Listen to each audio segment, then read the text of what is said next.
మా మండలానికి గీతాంశాఖ గారు చైతన్య గౌతమ్ గారు వచ్చారు. వచ్చి మా డివిజన్ సార్ గారితో మాట్లాడి ఇలా ఈషా ఫౌండేషన్ నుంచి త్రోబాలు వాలీబాల్ మా పిల్లలు వస్తే పంపించండి విలేజ్ లెవెల్లో అని చెప్పారు. చెప్పినప్పుడు ఫస్ట్ ఈ ఆటలో మేము ఇంకా ఆడతామని చెప్పి మేము అందరం కూడా టీం అవ్వలేదు, వదిలేసాం. చెప్పినా కానీ ముందుకు రాలేదు ఫస్ట్. తర్వాత రెండోసారి కూడా మళ్ళీ వచ్చారు. మళ్ళీ వచ్చి అమ్మ మీరు టీములు అవ్వండి అని చెప్పారు. చెప్తే అప్పుడు గ్రామానికి వచ్చినప్పుడు మేము మా గ్రామంలో ఉన్న 10 మంది పిల్లల్ని పిలిచి గ్రూపుల్లో వాళ్ళందరినీ పిలిచి వీళ్ళు పనులు చేసుకుంటారు. జాకెట్లు కుట్టుకునే వాళ్ళు ఉన్నారు, పంచాయతీల్లో పనిచేసే వాళ్ళు ఉన్నారు. అట్లా మేమందరం కలిపి ఒక టీమ్గా ఫామ్ అయ్యాం. మా టీం ఫామ్ అయిన తర్వాత మా టీం పేరు ఎంచుకోవాలి ఏదో ఒకటి అనేసి అంటే స్వాతి టీం అని పెట్టుకున్నాము. మరి మేము ఆడుకుంటాకి బాలు నెట్ అలాంటివి ఏమీ మాకు లేవు. అప్పుడు ఈషా ఫౌండేషన్ నుంచి గీతాంజలాగా చైతన్య తమ్ముడు వచ్చి మాకు నెట్ బాలు ఇచ్చారు. ఆడుకుంటాకి మా గ్రామంలో ప్లేస్ అనేది లేదు. తర్వాత నెట్ కట్టుకుంటాకి ఎలా ప్లేస్ లేనప్పుడు కట్టుకుంటాకి లేదు. అప్పుడు ఆ ప్రక్క గ్రామంలో ఉన్న ఆట్కూరు అనే గ్రామానికి 3 కిలోమీటర్లు ఉంటుంది మేడం మేము ఉండే చోట నుంచి.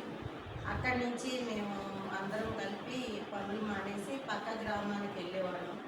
వెళ్ళి చైతన్య తమ్ముడు గీతాంజలాక వాళ్ళు వచ్చి ప్రతిరోజు సాయంత్రం ఈవినింగ్ ఇలా ఆడాలని చెప్పేవాళ్ళు. చెప్తే అట్లాగా బాల్ ఆట ఆడేవాడు, త్రోబాల్ ఆడేవాడు. ఆడుతుండగా గ్రామంలో పక్క గ్రామం హెచ్ఎం గారిని తాళాలు ఇవ్వండి మేము కొంచెం గ్రౌండ్లో ఆడుకుంటామని చెప్పి అడిగితే వాళ్ళు తాళాలు వేసుకొని వాళ్ళు పట్టిపోయారు. ఆవిడ హెచ్ఎం గారు విజయవాడ ఉంటారు. మాది ఆట్కూరు వెళ్ళి ఆడుకోవాలి. మా గ్రామం నుంచి 3 కిలోమీటర్లు. మేమందరం 10 మంది ఒకళ్ళ ఆటో ఉంది. ఇందులో ఒక అబ్బాయి ఆటో తోలుతాడు, ఒక చెల్లి ఆటో. మీకు ఎంతమంది పిల్లలండి? నాకు 2 పిల్లలు. 2 పిల్లలు.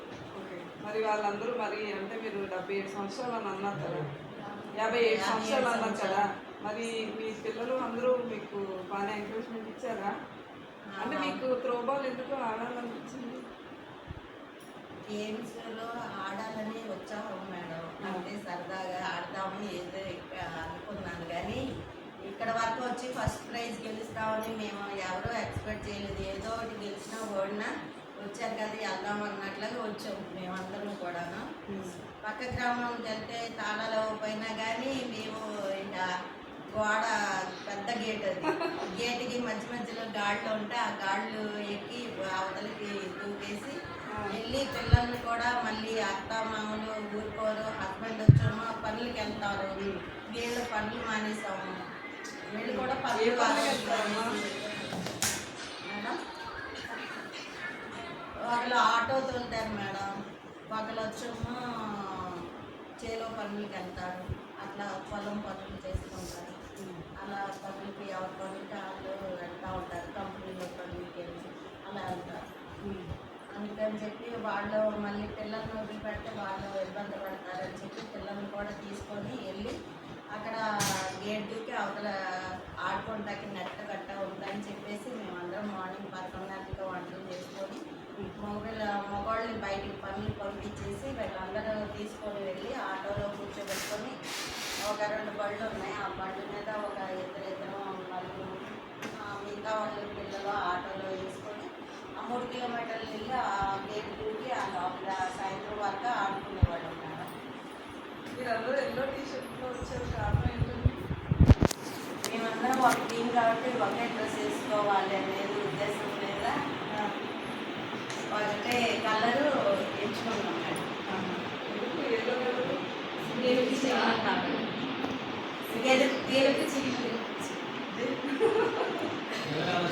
టీషర్ట్ డిజైన్ మీరే చేయించుకున్నారా?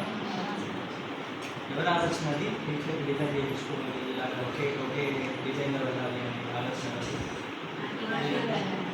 మొత్తం మీటింగ్ ఆలోచన. మీ సొంత డబ్బులతో మీ టీషర్ట్ డిజైన్ చేసుకోవాలి సార్.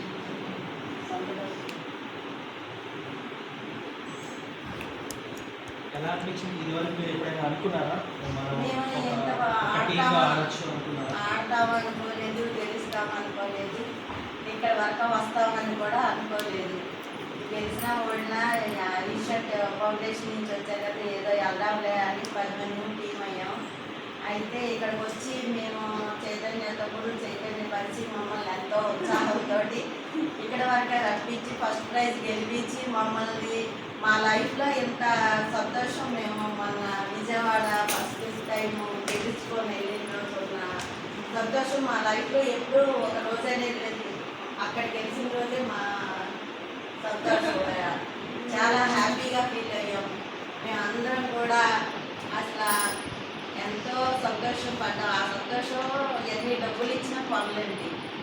ఈషా ఫౌండేషన్ వాళ్ళకి మా టీం ధన్యవాదాలు.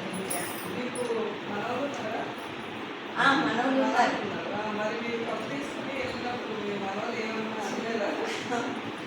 మా మనవుడైతే నాయనమ్మ నువ్వు గెలిచావా అనేసి వాడు అది తీసుకొని అసలు స్కూల్కి రా, నువ్వు మా నాయనమ్మ గెలిచింది అని చెప్పి మా హెచ్ఎం గారితో మాట్లాడి మా స్కూల్ టీచర్ గారితో మాట్లాడు అనేసి చాలా గొడవ చేశాడు.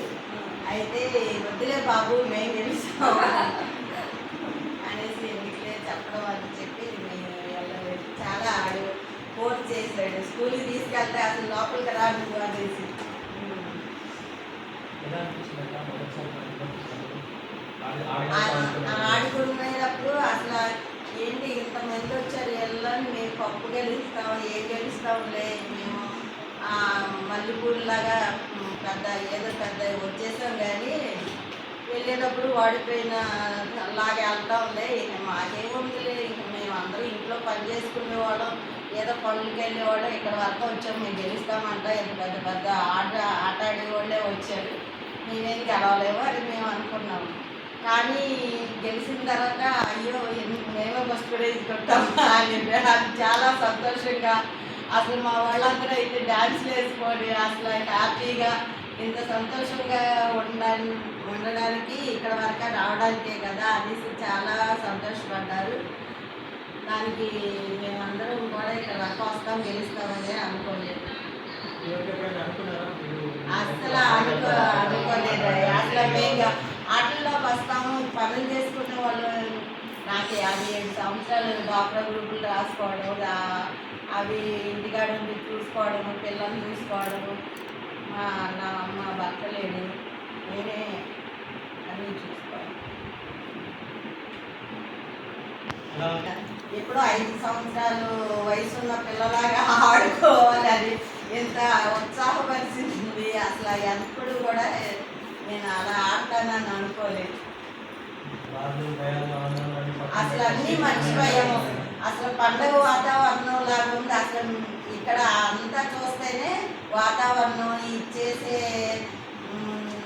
నృత్యం, అది డ్యాన్స్ ప్రోగ్రాలు కానీ, వాలీబాల్ ఆడే పిల్లల్ని కానీ, మా పిల్లల్ని చూసినప్పుడు నాకు ఎంతో అసలు సంక్రాంతి పండుగ ఇప్పుడే వచ్చింది అన్నట్లుగా అంత సంతోషంగా ఉంది.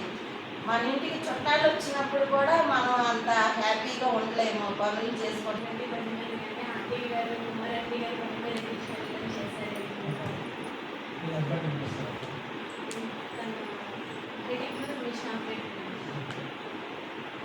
ఎలా అనిపించింది?